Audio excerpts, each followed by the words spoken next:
Bueno, pues para ponernos en antecedentes, os diremos que justo delante de nosotros ahora mismo se encuentra uno de los templos más importantes de toda Latinoamérica. Es el Templo de las Inscripciones. Durante un tiempo estuvo cubierto de estuco, había más de 650 glifos que lo rodeaban. Y se decía por aquel entonces, estamos en el entorno del año 1948-1950, que el Templo de las Inscripciones o cualquier otro templo o pirámide en América jamás había servido con una función funeraria. Eso fue hasta que en el mes de junio, concretamente el 12 de junio de 1952, el arqueólogo Alberto Rull Lullier abrió la antecámara, se encontró con una sala rodeada, pintada con los volonticú, los señores del inframundo. Había personas fallecidas, es decir, los que se había ofrecido para que acompañaran a aquel que se encontraba al otro lado de esa pared que él abrió. Y cuando la abrió, se encontró con una tumba inviolada, la tumba de Kinich Hamad Pakal, el rey de Palenque en el siglo VII. La cuestión es que esta tumba, Laura, tiene mucho misterio. La verdad es que sí, empezando por la propia lápida, porque ahí es donde Eric von Däniken quizás tuvo su teoría más atrevida. Arriesgada. Totalmente, donde defiende que lo que se ve es un astronauta. Evidentemente es difícil de descifrar, no teniendo el conocimiento de cómo pensaban y qué símbolos utilizaban en la época, qué puede significar la posición y la manera en que está dibujado ese personaje, pero hombre, de ahí a decir que es un astronauta quizás le fue un poco la pinza. Bueno, esa es parte de la cacharrería en la que se metió Erich von Däniken, ¿no? Por lo tanto, estamos hablando de una tumba en la que, como ya han dicho muchos estudiosos, lo más importante no es la losa, la lápida o la propia tumba, sino lo que hay dentro, el personaje que hay dentro. ¿Puede ser Pakal? Bueno, pues a lo largo de estos minutos lo vamos a desvelar. Inauguramos la tercera temporada del Colegio Invisible en Onda Cero. ¿Desde dónde? Desde Palenque. ¿Comenzamos? Comenzamos. Pues venga, vamos allá.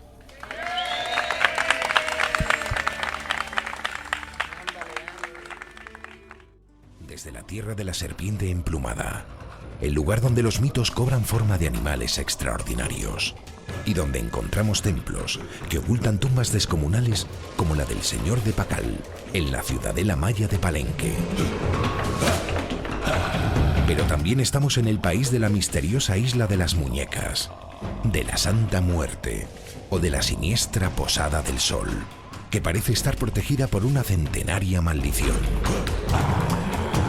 Recorrer México es empaparse de una magia que brota de sus pirámides y de sus gentes. Por eso hoy os vamos a hablar de la otra historia del país mexicano, la más misteriosa, acompañados de expertos, viajeros y el equipo al completo del Colegio Invisible.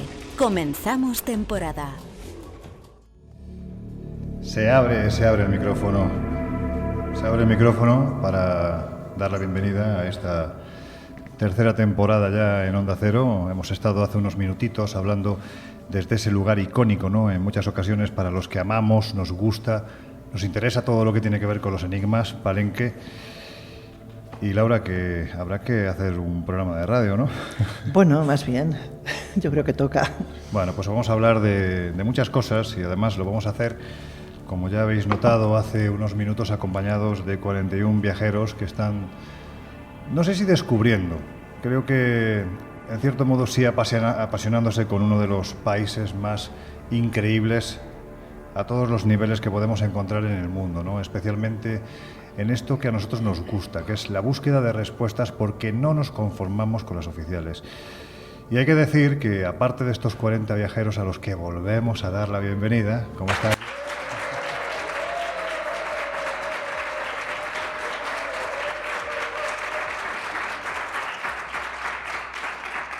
Laura, muchas gracias. Sois una familia encantadora, de verdad, ¿eh? Sois una familia encantadora. Hay otro que no sé si es tan encantador, pero que también nos acompaña, Laura. ¿Quién es? Pues hablamos de Juan Freeman. Juan, ¿qué? ¿Nos dices algo? Sí, yo creo que se trajeron a medio Chiapas aquí para que aplauda, porque eso fue impresionante.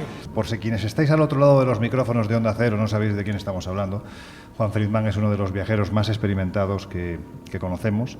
Hace ya muchos años que nos pusimos cara, ¿verdad?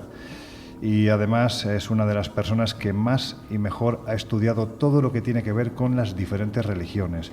También las religiones del pasado, que tanta fuerza, tanto espiritual como política, tuvieron en el lugar en el que nos encontramos. ¿cuántas veces has estado en México y qué tiene este país que parece atrapar de esta forma tan tremenda a todo aquel que lo visita? No solamente las veces que he estado, sino que he vivido aquí 5 años seguidos, lo que me ha permitido conocer el país de norte a sur y de este a oeste y comprender un poquito por qué esta tierra también atrae y tiene un imán que es tan poderoso como otros lugares en el mundo que conocemos. Y eso se debe a un sentido de energía tipo los chakras que utilizan en el oriente los que saben de la energía del cuerpo, pues le han puesto al planeta también un cierto elemento de misterio a través de los chakras, a través de lo que atrae espiritualmente, y México es uno de ellos. Y no solamente que México tiene un punto determinado, sino que envuelve a muchos otros. Oye, ¿qué tiene Ciudad de México para que cuando nos acercamos a ella nos demos cuenta de que está un poquitín, esto es física, esto no es misterio, está un poquitín inclinada? Cuéntanos, porque la verdad es que cuando hablamos de anomalías, ya la propia construcción de la propia ciudad primigenia, la ciudad de, no sé si lo voy a pronunciar bien, pero en fin, lo voy a intentar, Tenochtitlán, ya es una anomalía en sí porque fue levantada sobre un cenagal. ¿Por qué hicieron esto? Bueno, no solamente sobre un cenagal, sino que fue levantada sobre un lago propiamente. Tenochtitlán no era la única, habían muchas otras lagunas, otras con más agua, otras con menos agua, y formaron también riachuelos que hasta el día de hoy conocemos, como el que a ti más te gusta, donde está la isla de las muñecas, toda esa formación, y esos movimientos le dieron una inclinación anómala total a la ciudad, que luego se fue desarrollando y fue creciendo de esa manera. Pero lo que sí sabemos es que hay ciertas zonas de México que se siguen hundiendo, que se siguen inclinando, y lo hemos visto todos juntos con todos los compañeros que estamos acá, por ejemplo, en la Basílica de Guadalupe, lo que sucede con la antigua basílica, es decir, edificios que hasta el día de hoy tienen un movimiento que se va dando no por el edificio en sí, porque hemos visto otros edificios de la misma época y con mucho más peso que se aguantan totalmente, sino por lo que hay por debajo, y sobre todo que México sigue teniendo un movimiento de acomodación tectónico que es impresionante. Hace probablemente unos 30 y tantos años atrás fue uno de los terremotos más escandalosos que se recuerda de México, donde todo lo que se llama la zona rosa y otros barrios del centro de México se vinieron abajo totalmente. Mira, te lo voy a completar yo. Resulta que en la noche de los tiempos, los hermanos Ayar, los dioses, les dicen: tenéis que buscar un lugar determinado como el éxodo judío, es decir, busca tu tierra prometida y tiene que estar en el lugar donde encuentres encima de un nopal, un cactus, a un águila comiéndose a una serpiente. Sí, pero lo del éxodo judío lo has agregado tú, no se lo dijeron los dioses. No, digo que en este caso fue sí. un éxodo del pasado de los muchos que se reproducen en ese tiempo anterior en el que... Sí, buscando la tierra prometida. Desde mi punto de vista, los dioses tienen una mala leche que ni te cuento, porque realmente someten al ser humano a la peor de las calamidades, es estar vagando y vagando y vagando para después de mucho tiempo encontrar ese águila sobre ese nopal comiéndose la serpiente encima de un cenagal. Esto fue ya la última broma de los dioses del pasado. Y sin embargo el hombre, que tiene fe, me imagino que porque cuando tiene el estómago lleno ya cree la trascendencia, y eso de no llegar al cielo debe de ser muy incómodo, pues hace caso a los dioses.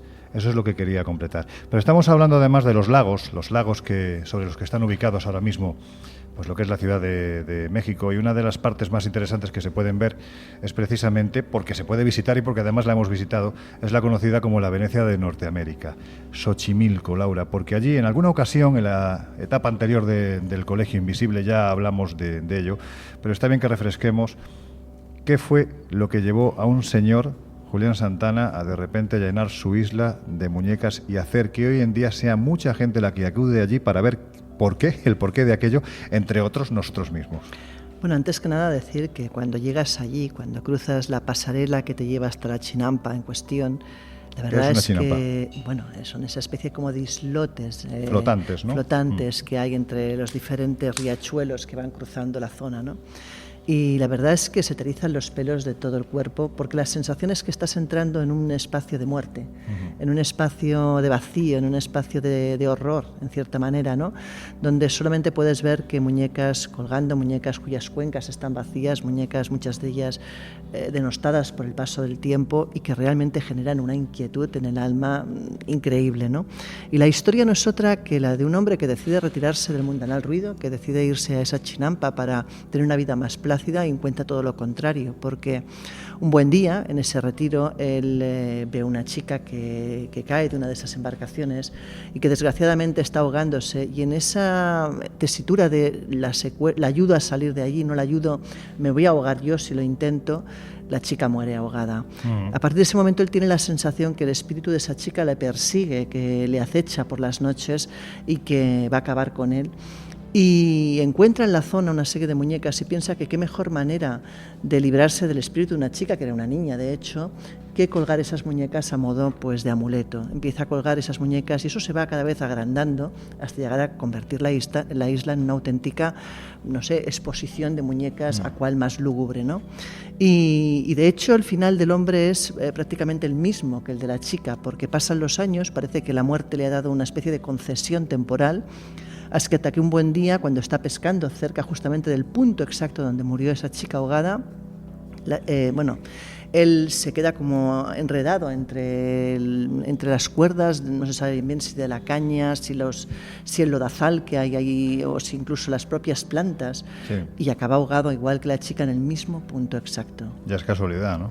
Claro, dicen que las muñecas, la chica se lo llevaron probablemente, la sirena, como él la llamaba, se lo llevó con él. Vaya historia, y allí se encuentra precisamente la que fue esa primera muñeca, ¿no?, que encontró Julián Santana, que a pesar de ser la primera, es decir, tiene unas 6 décadas, ¿no?, un poquito más quizás, la agustinica, porque la encontró el día de San Agustín, es una muñeca que está especialmente bien conservada y de hecho llama poderosamente la atención el hecho de que cuando te plantas delante de ella es lo más parecido a una especie de altar popular, porque uno encuentra de todo. Realmente es un lugar de ofrendas, es un lugar mágico, un lugar de energía que además se siente. O sea, yo creo que cualquiera, incluso aquellos que como tú decís ser un auténtico canto rodado, notan una especie de peso sobre la espalda, como si algo imperceptible estuviera cargando la atmósfera, ¿no? Y bueno, yo hice el ejercicio de tocarlo porque, como saben los oyentes, tengo facultades, soy psicométrica, me guste o no. Y la verdad es que un poco más se caigo desplomada. O sea, ya no te diría ni que es energía buena ni mala, es una energía neutra, pero tan pesada, tan densa, que realmente te abate. Es tu manera de tocarlo todo. Es que hay bueno, cosas que es no la se manera de pueden tocar. experimentar. Dicen que además si le pides a la agustinica te concede. Bueno, no voy a decir que doy fe de ello, pero bueno, casi. Puedo decir que casi. La obligación es regresar para agradecérselo. ¿Alguno o alguna de los que estáis aquí le habéis hecho alguna petición? Yo sí. ¿No? Sí, veo por ahí que alguien dice que sí. Si se concede, ya sabéis, tenéis que volver, ¿no? Pero no es mal sitio para volver. ¿Tú sí? Yo sí. Y bueno, te voy a preguntar qué le se dijiste, puede decir. pero es obligación. Juan, esto de los muñecos, tú estuviste allí, no sé si conocías el sitio, creo que no habías estado nunca. Es otro tipo de espiritualidad, ¿no? Porque la gente cree en estos lugares, cree en este caso en la agustinica y creen en la posibilidad de que si tú le pides algo te lo conceda. Yo también le pedí a la agustinica. ¿Le pediste? ¿Y qué le pediste? Sí, no me acuerdo. Salud, hombre, hay que pedirle salud siempre. No me acuerdo, eso es lo peor de todo, ahora que lo dijiste, memoria, estaba pensando. Le pediste memoria. Sí, para ver qué es lo que le tengo que traer para cuando vuelva la próxima vez. No obstante, México cree en todo. México tiene una santidad impresionante y tiene a todos los santos desarrollados, y donde no son unos, son otros. Por lo tanto, basta con que en México aparezca una cosa determinada que puede justificar el pedir, el creer, el esperar, para que ahí esté el mexicano a la espera. De hecho, de las apariciones marianas que han habido en los últimos, podríamos decir, 122 años, desde el 1900, que fueron aproximadamente unas 100.000 apariciones, la mayor parte de ellas son de México y sus alrededores. Fíjate, estás hablando de apariciones marianas, es decir, nos metemos en el ámbito más religioso, pero es cierto que, como tú dices, México cree en casi todo, y ese casi todo engloba lo bueno, lo menos bueno y lo chunguísimo, es decir, lo malo y muy malo. Y si hay un lugar donde la gente acude especialmente a comprar todo tipo de productos, bien para curarse, bien para potenciar, pues, ciertos problemillas que pueden tener especialmente los hombres, pero también para comprar elementos con la intención de matar, Laura, ese es el mercado de hechicería más grande del mundo, el mercado de Sonora. Pues sí, efectivamente. Yo creo que la creencia de implorar a los entes, a los espíritus, al mal o al bien, por la salud o a veces por el egoísmo, por intentar conseguir beneficio económico o todo tipo de cosas las más variopintas que nos podamos imaginar, ha existido desde el albor de los tiempos, ¿no? Digamos que, por ejemplo, incluso en regiones como en Perú, en el Valle de Supe, se invocaba a los demonios para que actuasen cuando era necesario. Al Supay. Efectivamente. Allí los chamanes que trabajaban el sendero de la mano izquierda, la magia negra, aseguran que es extraño que quien maneja este tipo de energías consiga superar los 45. Y es que, en el fondo, cuando juegas con fuego te quemas. Y bueno, las guerras entre hechiceros son constantes. De hecho, no hace falta blandir una arma física, sino que son mucho más sutiles, pero mucho más dañinas y peligrosas. La creencia, ¿no?, a veces es más poderosa, el miedo a que pueda pasar. Completamente. Se encuentra, para ser exactos, en la colonia Merced Balbuena, en la delegación Venustiano Carranza. Exacto, Venustiano Carranza, gracias, porque ya sabes que yo y los nombres siempre tenemos una especie de pugna ahí peligrosísima.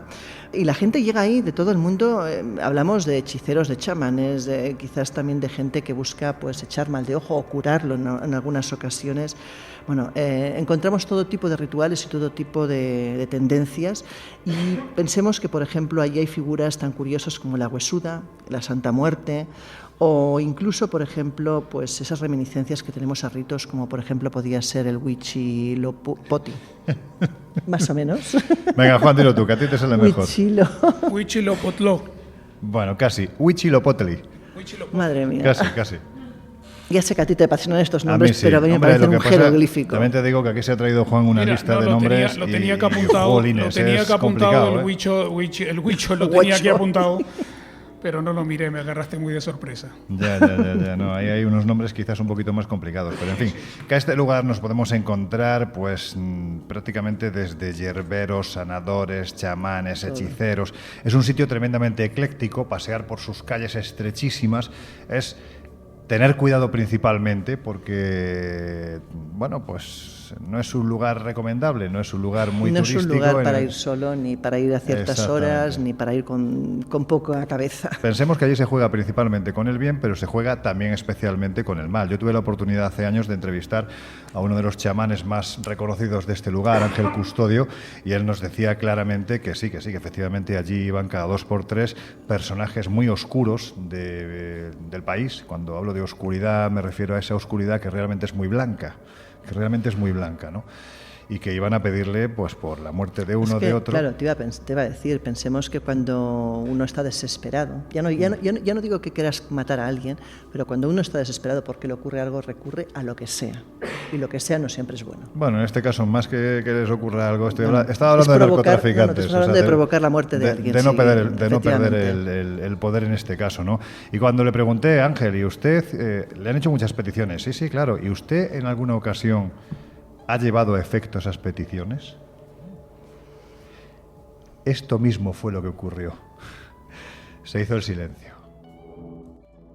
En fin, que estamos hablando de cultos actuales en los que, bueno, pues parece que nos queda muy lejos desde esa, porque ahora mismo estamos en México, ¿no? Desde esa Europa primermundista, los cultos en los que se busca este tipo de cosas, la muerte, el mal al ajeno, ¿no? Pero hay que decir que hay cultos que están cogiendo cada vez más seguidores, ¿no? Entre ellos, pues, una de las figuras que te encuentras en el mercado de Sonora, que además prácticamente a lo largo de todo el país, en determinados mercados te puedes llegar a encontrar, que es la de la Santa Muerte, que además siempre, curiosamente, va acompañada de otro personaje, que es Jesús de Malverde. Sí, efectivamente. A ver, la Santa Muerte, de hecho, es una figura que es completamente rechazada por la Iglesia Católica. La considera diabólica, la considera maligna, considera que es un culto que nadie debería seguir, pero sus raíces son muy antiguas. De hecho, data de la época prehispánica, bajo el nombre de, y ahora vamos a reírnos nuevamente, porque hoy los nombres, Mictlantecutli. Casi. ¿Casi? No, Venga, Juan, te toca. A ver.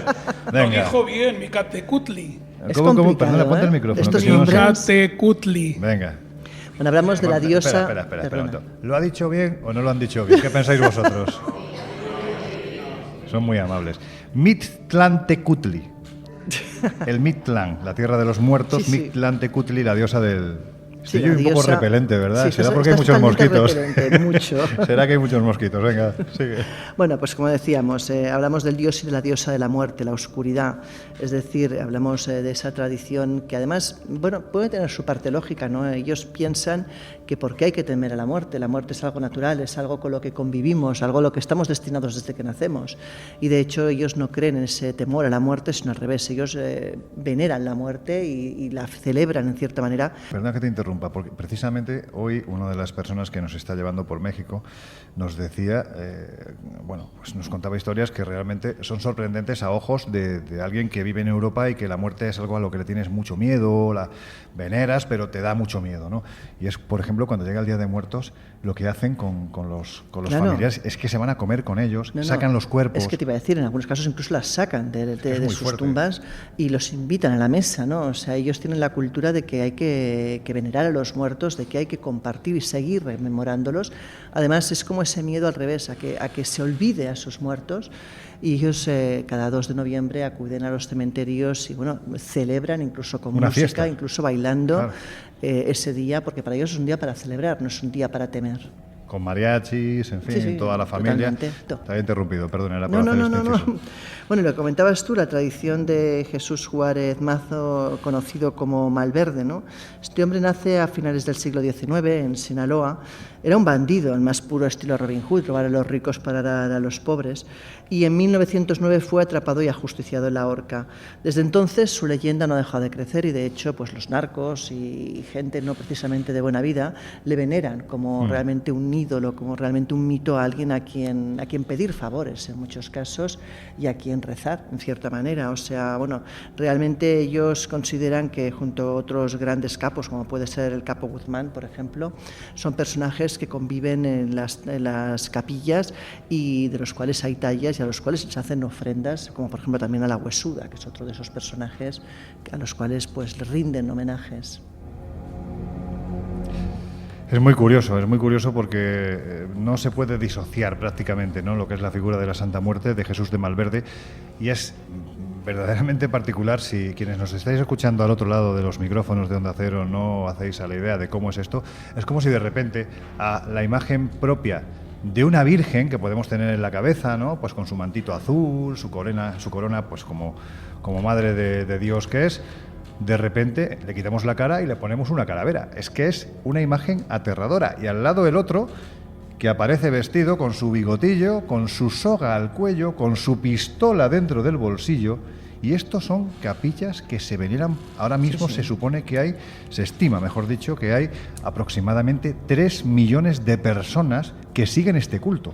Completamente. Es que es una pasada. Bueno, es que es un país de contrastes y de mezcla cultural, ¿no? Yo creo que el comprobar que en una iglesia pueden convivir pues la religión cristiana, católica, con rituales prácticamente prehistóricos llevados de los mayas a los aztecas y pueden convivir a la vez con estos rituales casi de magia negra, de veneración a este tipo de personajes, pues realmente a la conciencia, a los ojos de los occidentales, realmente nos supone un gran impacto. Mira, si te parece vamos a hacer otra recomendación, porque yo creo que ha sido de los lugares más sorprendentes de todos los que hemos podido visitar en estos días.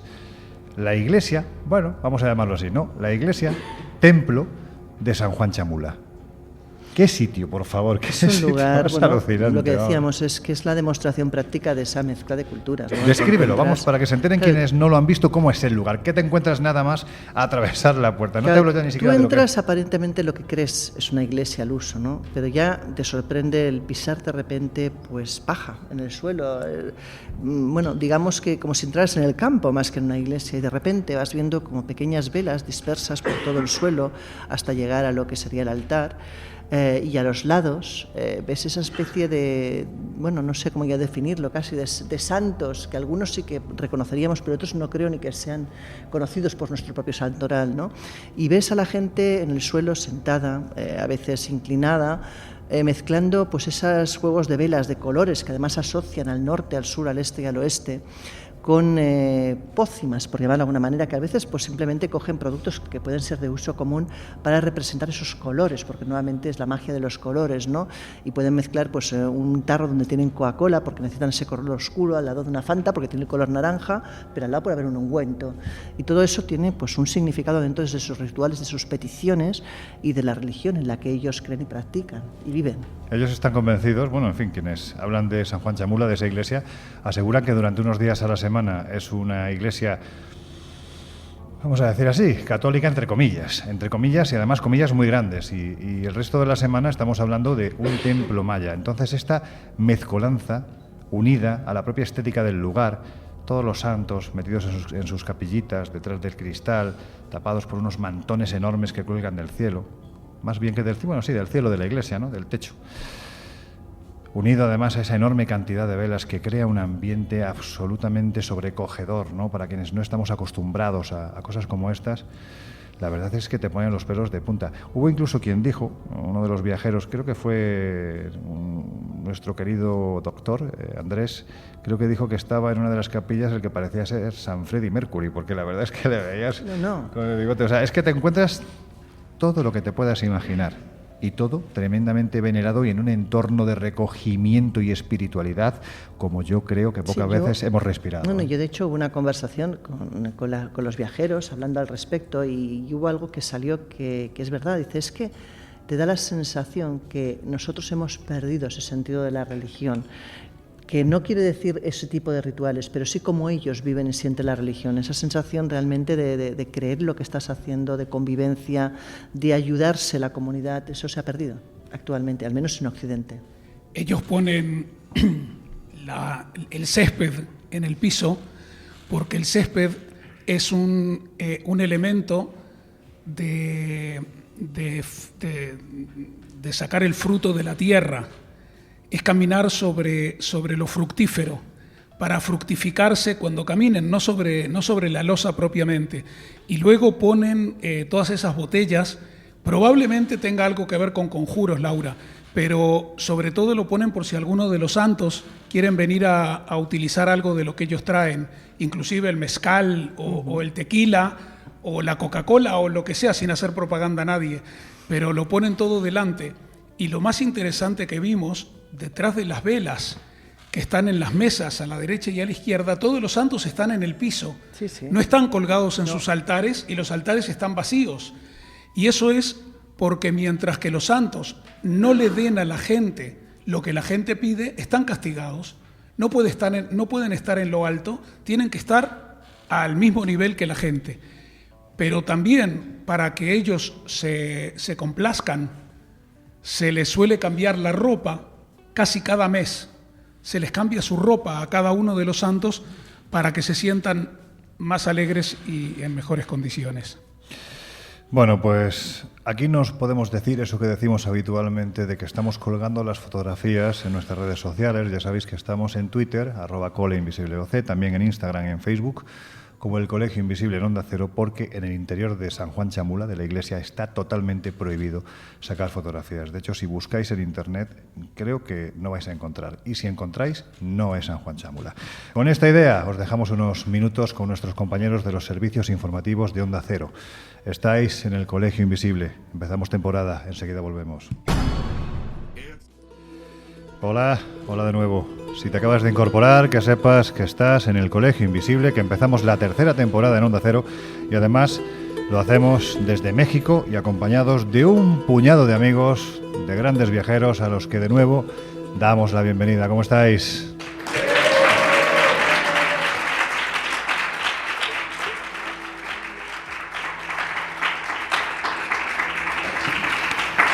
Y yo creo que en este momento no deberíamos de hacer esperar mucho más a dos queridos compañeros del Colegio Invisible, que aquí tenemos una hora más o menos adecuada para hacer estas cosas, pero allí en España ahora mismo, bueno, no voy a decir la hora que es porque nos van a matar. Jesús Ortega, José Guijarro, ¿estáis por ahí? Manifestaros. Estamos. Aquí estamos. Seguimos vivos. Como buenamente podemos. Bueno, pues nada, oye, que es un placer establecer esta conexión con vosotros. Sé que os estamos quitando sueño, pero eso por una buena causa, porque ya sabéis que estamos empezando la tercera temporada. Pero en fin, la primera pregunta es para Jesús. Jesús, ¿qué tal ha ido el verano? Pues mira, yo lo estaba pensando con esto de que hablamos de tercera temporada. En realidad yo vivo en una temporada eterna del Colegio Invisible. No salgo de primera o segunda, estoy en ella, pero ha ido muy bien. Bueno, ¿qué decir, no? Los invisibles y las invisibles y el apoyo que siempre brindan a lo que hacemos es tremendo y ha sido una experiencia, como siempre, muy, muy divertida. Y además has estado acompañado de Miguel, que parece que solo te quiere ver a ti. Bueno, en fin, no voy a quejarme que la semana que viene estará con nosotros. Luego se matan, pero, sí, pero se quieren. Y con el gran Juan. No, pero es verdad, yo lo he hecho ahí a modo de estrategia, porque como dicen que estamos peleados y estas cosas, para que vean que no, que nos queremos más que ningunos. Bueno, pues oye, como no queremos quitaros mucho tiempo, Josep, yo me imagino que tú estarás un poquito más descansado, has estado de vacaciones, te has relajado, en fin, vienes con fuerza, ¿no? Bueno, llámale vacaciones. Hemos hecho muchas cosas. Pero sí, estoy con las pilas absolutamente cargadas y con muchas ganas de dar batalla en esta nueva temporada del Colegio Invisible. Pues oye, ya que te tenemos a ti ahí y hemos, bueno, pues vamos a intentar que no perdáis mucho sueño esta noche. Pero mira, hemos estado en Teotihuacán, hemos estado recorriendo esta ciudad de los dioses, ¿no? Que parece que cuando llegan los aztecas eso llevaba ya pues unos cuantos siglos abandonada, no se sabe exactamente qué cultura es la que estuvo en este lugar. Se habló de Teotihuacán, pues eso, ¿no? Por la traducción ciudad de dioses, por el tamaño que tenía. Pero en este lugar hace unos años se inició un proyecto que se titulaba Tlaloc Camina bajo tierra, que además, bueno, pues descubrió muchos elementos poco convencionales, como por ejemplo el mercurio. ¿Qué es lo que se estaba haciendo allí, Josep, y por qué? Bueno, digamos que lo que estaban haciendo es buscar tumbas de reyes teotihuacanos, porque a falta de una mejor definición, cuando los arqueólogos encuentran un yacimiento, descubren que no es un yacimiento azteca y no saben a qué civilización pertenece, pues le ponen el topónimo del lugar. Y los mexicas le dieron, como tú bien decías, el nombre de la ciudad de los dioses, de Teotihuacán. Allí llegaron en 1325 y bueno, fundaron sobre las ruinas de ese Teotihuacán prehispánico, otro todavía prehispánico que se mantendría hasta el que vosotros habéis tenido oportunidad de pisar hace tan solo unos días. Y Sergio Gómez, que es director del proyecto Tlaloc, como tú recordabas, en 2003 empezó a excavar allí. Descubrió la existencia de un túnel debajo del templo de la serpiente emplumada, que es el que está situado al norte del conjunto arqueológico, y allí, a 15 metros de profundidad, bajo las entrañas de un santuario, bueno, con la ayuda de un robot, escanearon previamente con imágenes de georradar y veían que allí habían unas cavidades que entendían podían ser las tumbas de esos reyes teotihuacanos, pero en lugar de eso, y ahí viene la sorpresa, encontraron cientos de extrañas esferas de metal que fueron descubiertas en una extensión brutal, en un túnel de 150 metros, cuya entrada además estaba sellada, y junto a ellas había un río de mercurio en estado líquido. Y esto es sorprendente. Tú te puedes imaginar, esto es casi como Carter. A mí me pone la piel de gallina, ¿no? Lo que tenía que ser aquello que había estado cerrado hacía la friolera de 1800 años por los propios teotihuacanos y de las que nadie sabía ni qué era ni para qué servía, y aún hoy sigue el misterio en torno a esas misteriosas esferas. Tengo que decirte que esas esferas oscilaban entre los 3,8 y los 12,7 centímetros, que tenían un núcleo de barro y otros materiales orgánicos que todavía se desconocen, y que la superficie estaba cubierta de magnetita y pirita. Magnetita, ya sabes, es la piedra imán, y la pirita es lo que también se conoce como el oro de los tontos, porque da la sensación de ese dorado, ¿verdad?, precioso, pero que sin embargo valor digamos económico. Y es muy curioso porque cuando estuve allí hace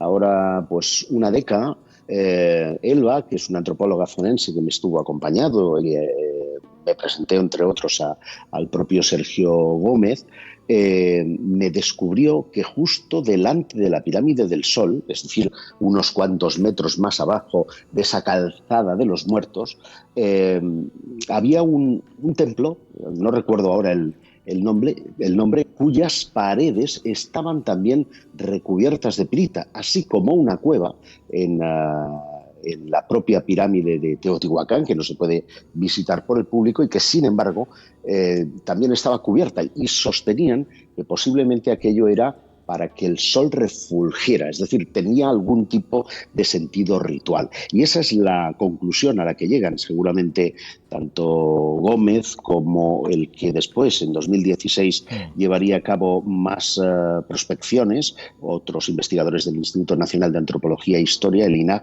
que podrían haber sido utilizadas todos esos materiales, que hay que decir estaban junto a conchas, junto a ofrendas, junto al ajuar que es habitual de un enterramiento, sin momias, y en este caso que podían haber sido pues un objeto ritual para adquirir la investidura divina a esos reyes que presuponen pudieron ser incinerados. Josep, ¿qué supondría? Es decir, estamos hablando de que aquí tenemos esas esferas de metal extrañas, ese río de mercurio, vamos a decirlo así, que parece que siempre está muy vinculado a los enterramientos, porque también en la tumba de Xi'an, de Qin Shi Huang, el emperador chino, que está también ahí, si abren la tumba o no la abren, porque saben que si la abren tienen que desplazar, creo que son como 12 pueblos y 3 factorías del tamaño tan descomunal que tiene. Para que se hagan una idea los oyentes, pues la de los soldados de terracota, ¿no?, que protegen la tumba. Pero ¿qué implicaciones históricas? Tú, que eres una persona que sigues mucho este tipo de historias, ¿qué implicaciones podrían tener que de repente en este lugar, concretamente debajo del templo de Quetzalcóatl, donde ya se han descubierto o se sabe que hay 3 cámaras, 2 pequeñas y una central más grande, qué implicación podría tener a nivel histórico que de repente se descubriese que ahí hay un personaje perteneciente a la civilización teotihuacana? Bueno, pues fíjate, sería muy relevante porque de repente despejaría un montón de incógnitas. Nadie sabe quién hizo Teotihuacán, nadie sabe si seguían los mismos pasos que después harían los mexicas. Es decir, de repente sería como obtener una especie de piedra roseta que nos daría mucha información acerca del poblamiento de México y en concreto de una parte del Imperio Azteca. Bueno, y vamos a ver, Jesús, avanzamos en el tiempo y nos encontramos con otra cultura quizás más conocida, pero no por ello menos enigmática, la maya. ¿Quiénes eran y de dónde venían? Bueno, pues para hacernos una idea, a grandes rasgos, podemos decir que fue una civilización mesoamericana, es decir, que se desarrolló en la región de la península de Yucatán y en sus alrededores, en varios periodos. Algunos investigadores hablan de que han sido impuestos de forma casi azarosa, pero que sería entre el periodo preclásico y posclásico. Esto básicamente sería entre el año 2000 aproximadamente antes de Cristo, hasta bien entrado el contacto con los españoles en 1500 después de Cristo, es decir, durante muchísimos siglos. Como decimos, esta civilización abarcó una amplia región que comprendía pues gran parte del sureste del actual México, así como pues territorios de Belice, Guatemala, el norte de El Salvador, de Honduras. llegaron a abarcar de forma discontinua, y ahora veremos por qué, porque tiene que ver mucho precisamente con ese desarrollo que hicieron en la selva, más de 400.000 kilómetros cuadrados. Hay que decir que se estructuraban o estaban organizados en ciudades-estado, que bien estaban formadas por palacios, por templos, que en su momento habitaba la nobleza, los sacerdotes y sus servidores. El resto de la población, de alguna forma, se diseminaba en pequeños núcleos en esos alrededores que ya hemos comentado. Como podemos imaginar, ¿no? Pues muchas veces y a lo largo de tantísimos siglos llegaban a competir entre sí estas ciudades-estado y en otras ocasiones pues también obviamente entablaban alianzas. Hay muchas cosas que destacar de la civilización maya, quizá pues la más llamativa sea precisamente la escritura, ya que desarrollaron uno de estos sistemas de escritura plenamente desarrollados en lo que tiene que ver con el continente americano precolombino. Pero bueno, pues también podemos encontrar, y vosotros estáis viendo muchos ejemplos, el arte, la arquitectura, su propia mitología. También lo que tiene que ver con la astronomía y las matemáticas, porque de hecho es algo que destacan muchos científicos, muchos matemáticos, y es el hecho de que utilizaran el cero, que aunque a nosotros a día de hoy nos pueda sorprender porque lo tenemos perfectamente interiorizado, en aquel momento el hecho de utilizarlo supuso una revolución que, como estamos comentando, pues les permitió avanzar y desarrollar muchas cuestiones. Alcanzaron su máximo esplendor en ese periodo que ya hemos comentado, en el periodo clásico, entre los siglos 3 y 10 después de Cristo, es decir, ya en nuestra era. Y durante, pues en sus orígenes, allá por el 2000 a.C., como hemos comentado, como podemos imaginar, el desarrollo de esta civilización pues comenzó con una población sedentaria, que establecieron las primeras aldeas en base pues a la agricultura. No obstante, ya en el 500 a.C., seguimos en este periodo, digamos, de esplendor, en este periodo clásico, ya estaban desarrollando, de hecho, ciudades que poseían pues una arquitectura monumental como la que estáis visitando y las que podemos imaginar, esas grandes pirámides, esos grandes templos. Por dar algún detalle más de lo que fue esta civilización, y ahora vamos matizando algunos conceptos, hay que decir pues que el poder político durante este periodo clásico, quizá el más importante, se centró en el concepto de rey divino, que como en tantas otras culturas a lo largo de la historia, pues este rey actuaba de mediador entre los mortales y el ámbito sobrenatural, el ámbito de los dioses.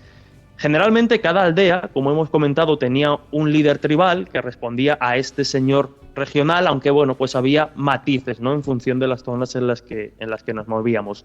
Y quizá, pues como ya hemos dicho, ¿no?, decir que fueron grandes astrónomos y que precisamente mediante la observación de los astros y estos cálculos precisos que desarrollaron con ese uso del cero, entre otras muchas cosas, pues lograron desarrollar dos calendarios, uno solar y otro lunar, que les permitió determinar con muchísima exactitud, para el momento del que estamos hablando, fenómenos astronómicos pues como los equinoccios, los eclipses y otra clase de fenómenos. Oye, o sea que ya veis que para la época, y a pesar de algunos matices, muy desarrollados. Yo creo que echábamos de menos a Miguel Pedrero, pero ya te tenemos a ti ahora. Sí, tienes que respirar un poco, Jesús. Bueno, todo se pega, ¿no? Ya han sido unos cuantos programas con él y con Juanjo, y desde luego si algo hacen estos dos es hablar. Óyeme una cosa, vivían en la selva, pero existiendo lugares más cómodos, ¿por qué?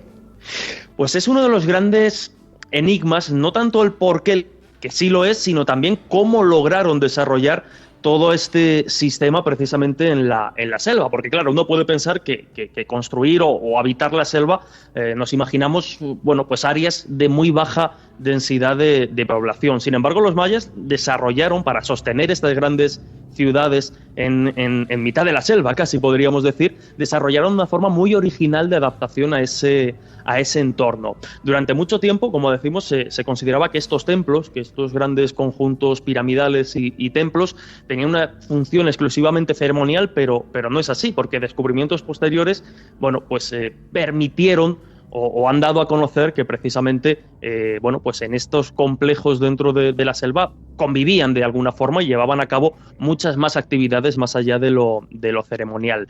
Claro, estas tierras pierden muy rápido la fertilidad y da la sensación de que las personas debían abandonarlas y talar otro pedazo de selva rápidamente, que es lo que de alguna forma también se ha barajado para esa posible extinción misteriosa. Pero insisto, descubrimientos posteriores lo que han dado a conocer es que llegaron a desarrollar y llegaron a encontrar tecnologías que posibilitaban ese sustento de grandes ciudades y que explican una densidad de población muchísimo mayor a lo que cabría esperar en esas zonas. Claro, por ejemplo, lo que hicieron, ¿no? Como algunos ejemplos, llegaron a plantar árboles con frutos alimenticios, llegaron a desarrollar un sistema de irrigación muy complejo para mantenerlas, en fin, cosas que llaman mucho la atención. Entonces, claro, tú hablabas de la desaparición. ¿Qué se sabe al respecto? ¿Tenemos algún tipo de teoría, aquellas más imaginativas o más realistas? Bueno, las imaginativas, algunas de ellas se han ido, no es que se hayan ido descartando, pero realmente, como en muchas ocasiones, no se tiene todavía una respuesta definitiva a este respecto.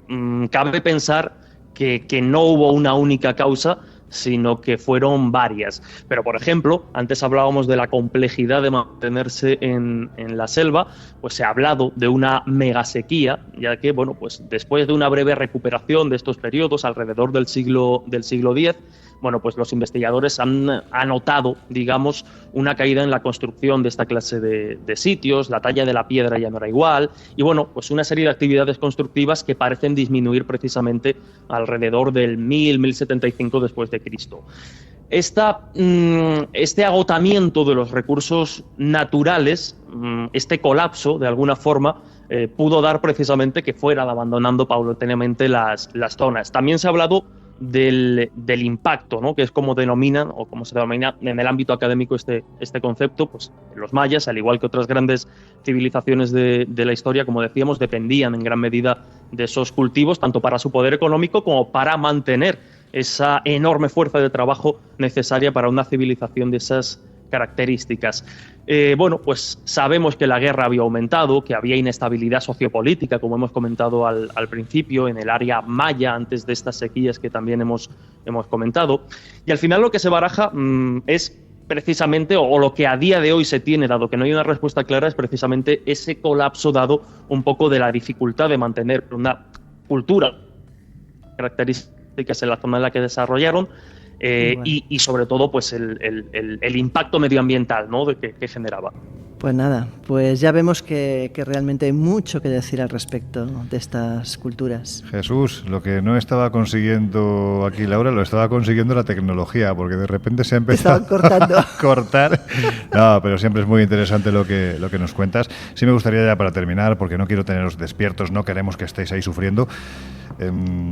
Josep, brevemente, pero muy brevemente, ¿tú compartes esa idea de que los mayas desaparecieron a raíz de una sequía? O como dicen aquí los descendientes, ¿no? Lo poquito que queda ya de los mayas, que aseguran que como grandes dominadores del tiempo que fueron, se encuentran en otro plano esperando el regreso de los dioses. ¿Tú qué opinas? Pues no lo sé. Soy racional y racionalista, y por lo tanto me cuesta pensar que los mayas se fueron a las Pléyades o a otro plano dimensional, como aseguró el primero Eric von Däniken, y en tiempos más modernos, con el tema de la New Age, la famosa cuenta larga del calendario maya, pues que estaba cerca de ese retorno, ¿no?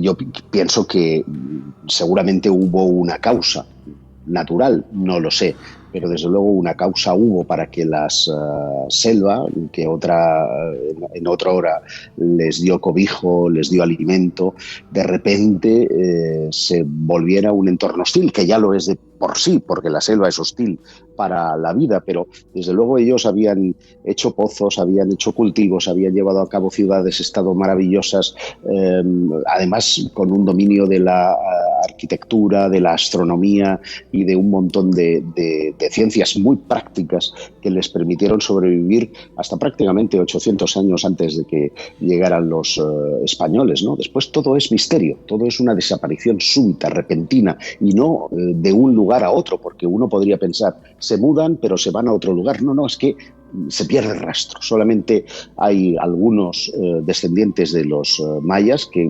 afortunadamente conservan parte del idioma, pero lamentablemente no nada de su mitología, ni de sus ideas, ni de ese legado cultural que podría darnos alguna pista de qué fue lo que pasó. Por lo tanto, oye, puestos a soñar, ¿por qué no? Igual están en otro plano y algún día u otro regresarán con esos dioses. Uniendo además a esto que estás comentando, el hecho de que hay muchas ciudades maya, por ejemplo, Cobá sería una de las más grandes, donde, bueno, basta decir que no se ha encontrado ni un solo enterramiento. Es decir, bueno, pues es curioso. Juan, ¿estabas haciendo con la mano así? No, estaba apoyando a Josep y estaba diciendo que no solamente en esos campos, sino también en la medicina, que les bastaba mirar la Vía Láctea para saber qué era lo que venía por delante. Por lo tanto, aunque Josep sea muy racional, cosa que me está sorprendiendo enormemente, y que lo diga él, evidentemente que aquí pasa algo totalmente anómalo. No es desaparición, sí. No es desaparición, Josep. Aparte que tú dijiste que la selva es hostil para el que no la domina. Para el que domina la selva deja de ser hostil totalmente, igual que el desierto. Para el que no domina el desierto es lo peor que puede haber. Para el que lo domina, es un paraíso. Bueno, a ver, es inevitable, Juan, hacer presentismos, ¿no? Cuando hablamos de cosas de las que hemos perdido ese legado cultural que nos hubieran dado los datos. Y fíjate, es una civilización que nos ha legado un montón de escritura, nos ha dejado un montón de registro escrito, como pasa en Egipto. Y precisamente tanto Egipto como el mundo maya tienen algo en común, y son sus misterios. Yo no sé si esos misterios son porque ellos quisieron dejarlos tal cual, sí, porque efectivamente había una parte del conocimiento que estaba relegado a los sacerdotes y por consiguiente no era del dominio de los demás y por eso no nos ha llegado la información, pero desde luego que en esos lugares se respira un áurea especial, un magnetismo sensacional, hasta el más tarugo es capaz de sentir cosas. Eso va por mí. Porque además han sido orientados. Bueno, eso va por ti y por tantos otros como tú, que les cuesta en este caso sentir. Yo estoy seguro de que Laura habrá estado flipando y entrando, vamos, casi en trance en muchos de los lugares que habéis estado visitando. Estaba sobrepasada por la humedad y el calor, no tenía tiempo de sentir nada más. Bueno, sí, pero bueno, no te pierdes nada. En Barcelona hemos tenido un veranito de los chulos. Aquí tenemos el Caribe ya barcelonés o mediterráneo. Pero bueno, al margen de esa historia, es cierto lo que dije, Juan. No tenemos respuesta y cualquier atisbo de racionalización, pues al final no dejas de hacer el ridículo porque no tenemos la información paso a paso que nos permite interpretar qué fue lo que sucedió, lamentablemente, y esa es lo que sustenta el misterio y lo que sostiene pues también las teorías imaginativas. ¿Que fueron abducidos y llevados a las Pléyades? Pues no lo sé, eso es lo que dicen sus mitos. Y entonces el mundo también hubieron gigantes, esos de los que nos hablan los mayas, los gigantes del maíz, aquellos que dominaron la tierra después de un inmenso diluvio. ¡Ah, qué casualidad! Es que resulta que esas leyendas también están aquí en Occidente, a un lado y al otro del Atlántico. Tal vez, a lo mejor, debemos de pensar que igualmente hubieron unos instructores venidos de alguna parte y no precisamente de este planeta, que fueron quienes sembraron todas esas mitologías. Josep, termino nuestro tema con que no necesitaban ser abducidos. Bueno, compañeros, que lo dicho, tenéis que dormir, descansar, que además la semana que viene empezamos con tralla. El primer programa fuera de México va a ser un programa, yo creo que bastante polémico, me da la sensación. No vamos a desvelar nada, ni vamos a hacer spoiler, pero va a ser polémico. Vamos a tener, por supuesto, a Miguel Pedrero, con lo cual ya polemizar está garantizado, pero también vamos a tener a 2 médicos. Bueno, en fin, va a ser un tema en el que yo sé que Jesús no se va a andar con chiquitas. En este caso va a ser especialmente claro, pero eso será la semana que viene. Chicos, que descanséis, que ha sido un placer empezar temporada de nuevo con vosotros, en vuestra compañía. Os echamos de menos aquí en México y nos vemos en breve. Y en breve nos vemos y oye, que de nuestra parte este cálido aplauso para vosotros. Muchas gracias. Gracias, compañeros. Un abrazo.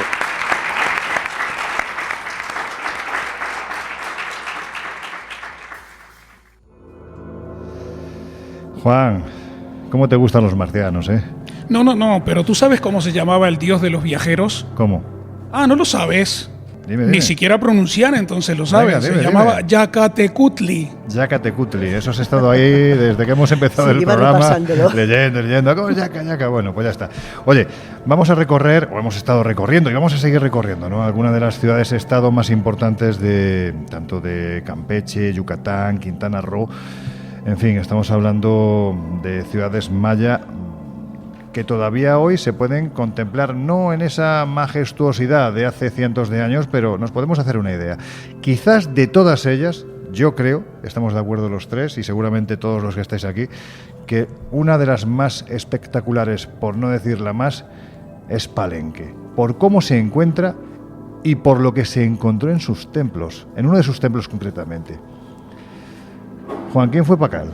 Pacal fue un rey que probablemente haya hecho una labor social importantísima y fue muy querido por su gente, no necesariamente tan querido como para que le hayan hecho una tumba especialmente para él.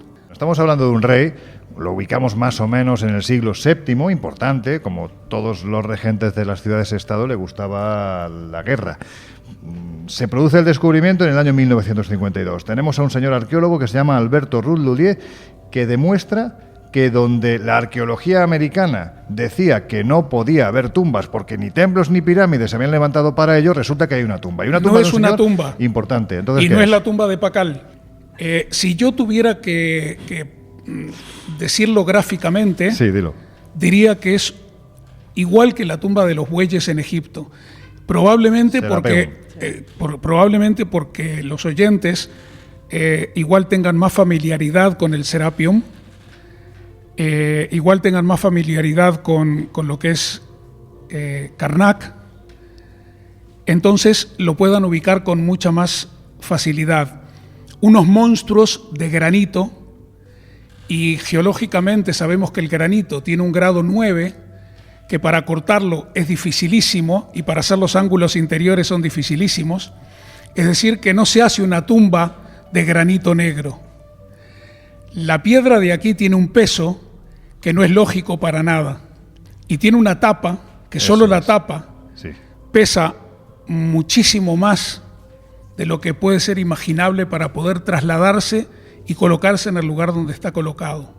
Es decir, que también tenemos un problema de colocación Es decir, que y de traslado. se ubica, digamos que eso ya estaba ahí y encima se construye el templo, porque era imposible de meter ni el sarcófago ni la tapa por las galerías por las que el arqueólogo llegó hasta la antecámara primero y después en la cámara funeraria. Es decir, eso ya estaba ahí. Depende si ellos no tenían una máquina que podían levantar un sarcófago que pesara 18 toneladas más una tapa que pesara 4 toneladas. Y si además tenían una tener máquina que la pudieran una levantar galería. y además tener una Claro. galería. Si no, construyeron el templo encima. Esto que estás diciendo es una herejía, ¿no? Dios me claro, libre, es una herejía, Dios es una me herejía. libre. Es una herejía porque realmente, claro, la arqueología nunca te lo va a admitir. Pero, a ver, a lo que iba, porque es que tienes la facilidad de destrozarme el guión. Es una Ay, cosa paso con él, bola. no, ya te digo que no puedo. Pero, en fin, el cariño, a pesar de todo, después de muchos años aquí continúa. Lo que quería Si el decir... guión no lo respeta ni tú. Déjame que continúe, Juan. El programa lo llevo yo. Déjame que continúe. Vamos a ver. Lo que te quería decir es que si en este lugar hay una tumba, podemos pensar que puede haber más pendientes de descubrir. Tú puedes pensar que pueden haber más y que están pendientes de descubrir. Yo puedo pensar que hay otras cámaras, como en la pirámide de Keops, por ejemplo, bien. que hay diferentes cámaras y que nada que ver porque ninguna de ellas era una tumba. Vale, y ahora dime tú, desde el punto de vista de la gente en los años 70, a raíz de... Bueno, espérate, ¿sabes lo que vamos a hacer? Vamos a escuchar a Erich von Däniken.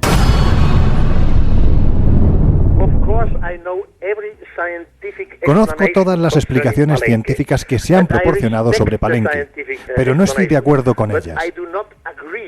En Palenque, bajo el templo de las inscripciones, tenemos una maravillosa y enorme lápida de piedra, con unos no menos maravillosos grabados que representan, según los arqueólogos, al rey Pacal. Pues bien, ellos dicen que está en posición sedente sobre un monstruo mitológico.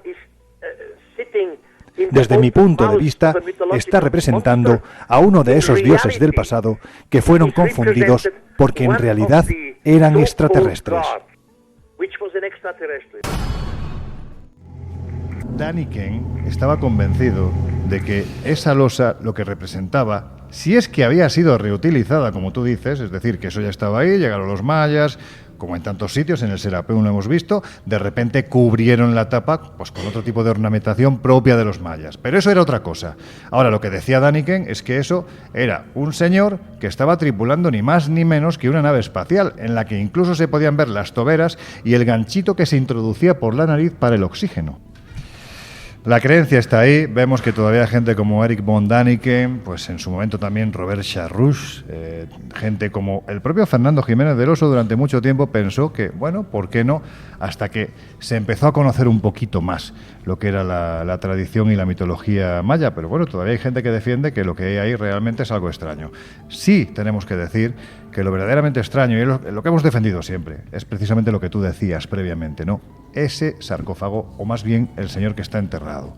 Porque la historia lo que nos dice es que Pakal tenía una medida determinada. No recuerdo si era 1,50 m o 1,60 m, y el personaje que está ahí enterrado mide más de 1,70 m. Se nos dice que Pakal murió a la edad de 80 y tantos años, cuando el personaje que está ahí enterrado se sabe ya que murió aproximadamente con 40, 50 años. Se sabe que Pakal, como regente que era, debía obligatoriamente de tener una deformación craneana propia de quienes pertenecían a las castas superiores de la cultura maya. Sin embargo, el personaje que está ahí enterrado no tiene deformación craneana, del mismo modo que tampoco tiene afilada la dentición ni incrustaciones dentarias de jade. Por lo tanto, si no tiene incrustaciones dentarias, no tiene deformación craneana, mide más de lo que medía el otro y además era más joven, ese señor no es Pakal. Bueno, vamos a dejar a Pakal porque está claro que esto va a establecer un debate y además se nos va el tiempo. Estamos ya afrontando casi los minutos finales del Colegio Invisible, este primer Colegio Invisible de la tercera temporada en Onda Cero. Pero Laura, hay que decir que hay otro de esos lugares, otra de esas ciudades-estado que no se suele visitar, pero que es muy interesante, porque especialmente en el año 2012, no veas tú la de literatura, películas, horas de radio que se pudieron contar sobre ella. Cobá. Efectivamente, Cobá está a 40 kilómetros de la costa, está relativamente cerca de Cancún. Y bueno, es una ciudad que, aunque es verdad que es poco visitada, representaría y sería una de las ciudades principales del mundo maya. De hecho, estaba conectada por una calzada, a modo de calzada romana, con la mayoría de ellas. De hecho, iba a parar a Chichén también, por ejemplo. Como bien decías, tiene varias cosas llamativas, pero una gran pirámide, una pirámide central que realmente es una barbaridad. Estamos hablando de 120 escalones y una altura de 50 metros. Wow. Pero probablemente, bueno, yo te digo que yo cuando subí, luego el problema es bajar. Sí, o sea, claro, tú subes a las pirámides pensando en una escalera normal y cuando llegas arriba y ves aquello es como haber subido una escalera de esas que tenemos en casa, que nunca bajarías de cara. Entonces no sabes cómo bajar, o sea, realmente te da vértigo. Pues con el culete, ¿no? Generalmente con el culete. No es fácil, claro. No es fácil. En cualquier caso, dicho esto, ¿qué es lo que más llama la atención de Cobá? Pues probablemente una de sus estelas, la estela que anuncia el fin del mundo, la estela apocalíptica, esa estela famosa que nos habla del 21 de diciembre de 2012, fecha que, por cierto, afortunadamente nunca llevó al final del mundo. Y eso tiene mucho que ver con cómo comprendemos el final del mundo desde el punto de vista de los mayas. No es un final de un mundo para ellos, sino es el final de una era, el final de una forma de vida. Y yo creo que es eso lo que ellos pretendían comunicar, de hecho. Pensemos que para entender esta cuestión hace falta entender lo que es la cuenta larga y la cuenta corta del calendario maya, ¿no? La cuenta larga se inicia el 12 de agosto del año 3114 a.C. y supuestamente terminaba en esa fatídica fecha del 21 de diciembre de 2012, que adaptado a los cambios de los siglos sucesivos, le obligaría primero al calendario juliano y después al gregoriano, que es el que rige nuestro tiempo, pues a cuadrar esas fechas. Hay un desajuste de unos 6, 7 años, o sea, no estamos en 2022, aunque parezca mentira. No es fácil, no. Bueno, el caso es que ese monolito está en la selva, está actualmente protegido por un techumbre que no te creas tú que va a aguantar demasiado, aquello es un poco también rupestre en todos los sentidos. Es una losa que está partida, de la cual faltan algunos pedazos, pero bueno, según los chamanes locales lo que dicen es que la profecía realmente va dirigida hacia los mayas, no hacia nosotros. Claro. O sea, esta generación actual es la última que ha mantenido viva esas costumbres. Quizás lo que la profecía advierte es que esas costumbres mayas, esa forma de entender la vida, con esas últimas generaciones que todavía guardaban en el recuerdo lo que significaba y la manera que tenían de entender el mundo, pues está desapareciendo. Y es quizás a ese final que se refiere en esa estela y no al final de los tiempos. Es decir, que ya no siguen los ritos, los jóvenes, ¿no? Las jóvenes generaciones ya no siguen los ritos, ya no visten como vestían los antiguos mayas. En cierto modo, eso es lo que está condenando a la desaparición. Han perdido sus rituales, su modo de vida, han abandonado muchísimas de las tradiciones que para ellos eran la raíz y la forma de ser, la forma de existir, de hecho, que les definía. De hecho, fíjate, el otro día, cuando estuvimos en San Juan Chamula, la sensación que nos dio a todos los que nos acercamos allí, porque no es un sitio en el que habitualmente pilla fuera de todos los circuitos turísticos la gente que viene a Yucatán, o se queda en la Riviera, o se queda en Cancún, playita, pulserita, copita, y bueno, como mucho Tulum y Chichén Itzá, ¿no? Pero esto pilla muy a desmano, pilla muy lejos, y yo creo que lo hemos podido comprobar estos días, ¿verdad? Muchas horas de autobús desde San Cristóbal de las Casas. San Juan Chamula, la sensación que nos ha dado, siendo una de las comunidades más auténticas nativas, ¿no?, que puede haber en lo que es en la selva de Chiapas, es que no le queda mucho. No da la sensación de que esa forma de vida, que ojo, también tienen derecho a mejorar, porque la verdad es que los pobrecitos son precisamente eso, son más bien pobres, ¿no? Pero la sensación que da es que una vez que ha entrado, no sé, el contraste, de repente de ver cómo te venden una gallina para meterla dentro del templo, a saber qué van a hacer con ella, al lado venderte un USB. Es curioso, ¿verdad? Bueno, es lo que tiene esta sociedad, y tampoco creo que se pueda asociar la riqueza o la pobreza con las creencias. O sea, yo creo que si desaparece al final esta forma de entender la vida será más que nada porque quizás el mundo tecnológico, el mundo moderno, está invadiendo su mundo y lo está quizás denostando, ¿no? No es tanto un tema de ricos o pobres, porque hay gente muy pobre o muy rica que pueden creer igual de ciegamente que cualquiera de ellos. Yo creo que es más un tema de contacto con la tecnología y con la modernidad mal entendida. Pues mira, volviendo a Cobá, y con esto, si te parece, terminamos con el tema de las profecías, porque ya se habló bastante, fue un año entero de absoluta amargura. Yo recuerdo que nosotros en la revista Enigmas decidimos que íbamos a sacar la portada en enero sobre el 2012 y ya no íbamos a volver a hacerlo en todo el año. Y además, ese mes de enero dijimos, la profecía maya es falsa. Claro, no vendimos nada, ¿no? Porque lo que se buscaba era precisamente todo lo contrario. El apocalipsis, las películas estas 2012, ¿no?, que al final pues todo el mundo se va a tomar por saco, ¿no? Es decir, lo apocalíptico. Y a mí me tocó vivir muy cerquita de diciembre, aquí en México, en Ciudad de México. Me acuerdo que con el compañero Juanjo Revenga nos fuimos a ver al cine, precisamente a ver esta película. La gente salía espantada. Yo no sé si es que no sabían a qué iban, pero salían totalmente espantados, ¿no? Pero sí recuerdo en Cobá, con Antonio Cuspal, que era un descendiente ya de los mayas, ¿no?, el que nos decía que efectivamente estaba pues todo como muy manoseado, que no teníamos derecho en absoluto de hacernos con algo que no era nuestro, porque cuando el maya lanza su profecía no sabe que al otro lado del Atlántico hay una tierra habitada. Él lo hace para su gente y para sus dioses, y nosotros, por un afán mercantilista, nos hemos adueñado de ello. Era muy injusto, pero lo que me sorprendió, ¿sabes qué fue, Laura? ¿No? Estando delante de la estela de la profecía, en Cobá, me quedé flipado porque estaba solo. Estaba solo. Es decir, todos esos agoreros, directores de revistas, directores de programas de radio, de programas de televisión, que tanto miedo vendían a la gente, ni estaban ni se les esperaba. Bueno, es lo que suele ocurrir. Pues eso, a vender humo. Bueno, vamos a afrontar ya los minutos finales, y yo creo que no debemos de olvidar pues que hay una ciudad que es muy visitada y no por ello es menos fascinante por los misterios que encierra, especialmente en lo relativo a los fenómenos astronómicos, ¿no?, equinoccios y solsticios. Juan, en Chichén Itzá no hay marcianos, pero sí pasan cosas muy ligadas a las estrellas, ¿verdad? Totalmente. Es más, los edificios están construidos en función de las estrellas, están construidos en función de las representaciones zodiacales.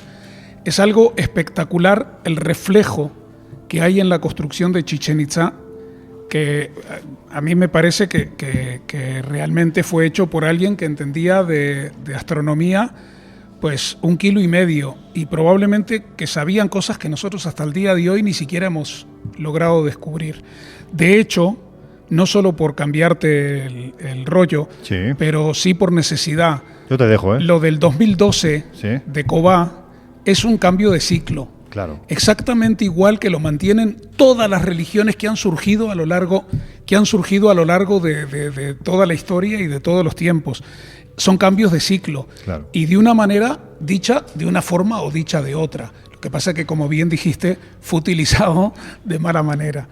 Pero Chichén Itzá es un reflejo del cielo en la tierra para que el sacerdote, el que tiene derecho a entrar dentro de las salas no permitidas para cualquiera, se pueda cargar con la energía que representa esa imagen del cielo aquí en la tierra y tenga un poder que la gente pues reconozca en él.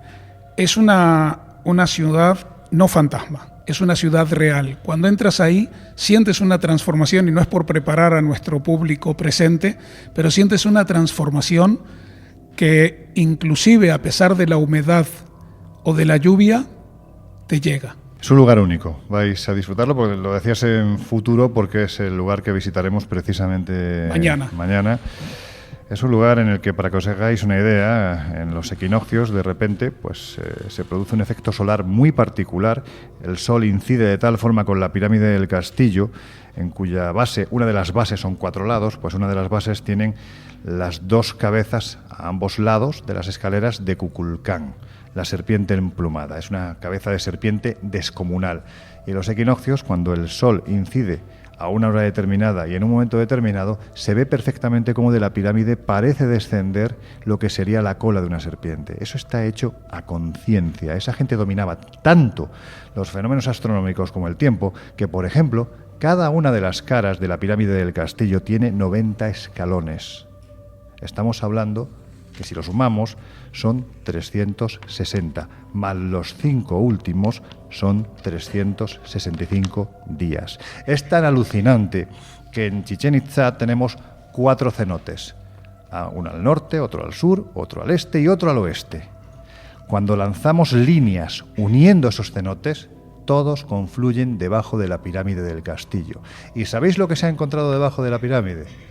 Un cenote. Fue construida sobre un cenote sagrado. Pero en fin, esto ya mañana. A lo mejor hay alguna sorpresita más, pero no lo vamos a avanzar, Juan. ¿Verdad? No. Vale. Si no quieres, no. No quiero. No lo vamos a avanzar. Así que nada, Laura, ¿alguna cosa más de Chichén? ¿Tú has estado allí? Sí. ¿Qué te parece? Hay un observatorio, no, es increíble, hay un ofertorio, en fin, hay de todo allí, ¿no? No, yo creo que es uno de los mejores lugares precisamente para hacerse una idea de lo que era aquel mundo. Bueno, el telescopio que tenían es mejor que el de Tenerife. Sí, eso seguro.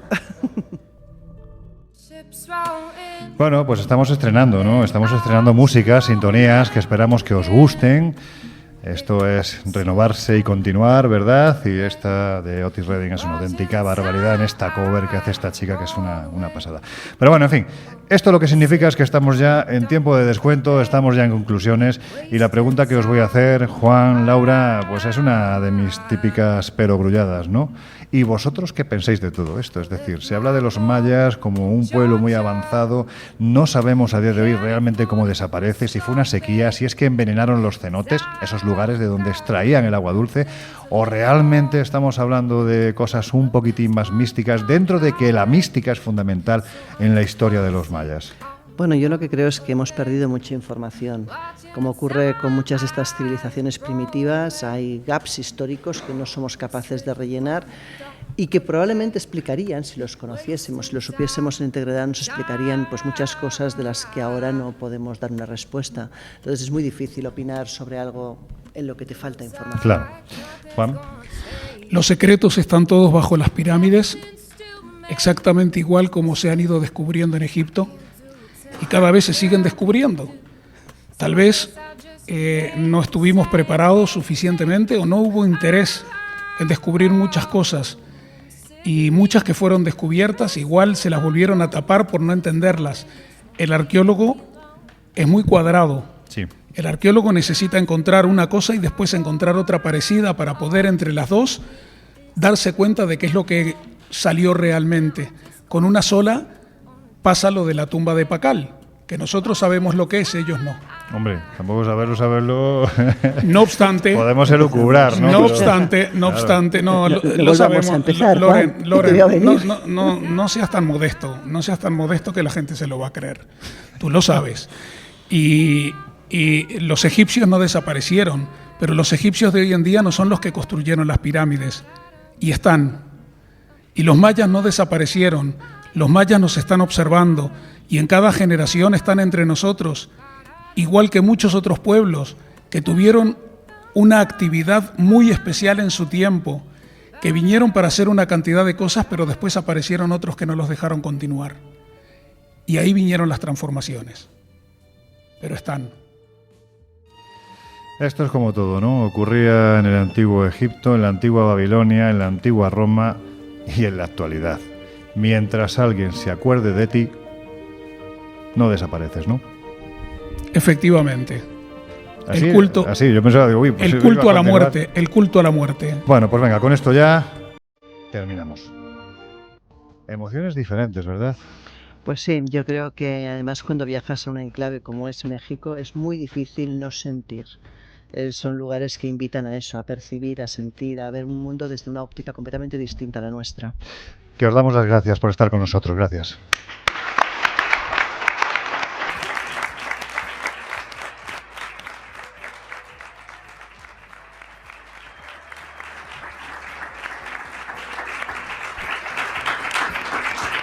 Y a ti, mi querido Juan Friedman, viajero experimentado, hombre sabio, aunque creas demasiado en los marcianos en el pasado...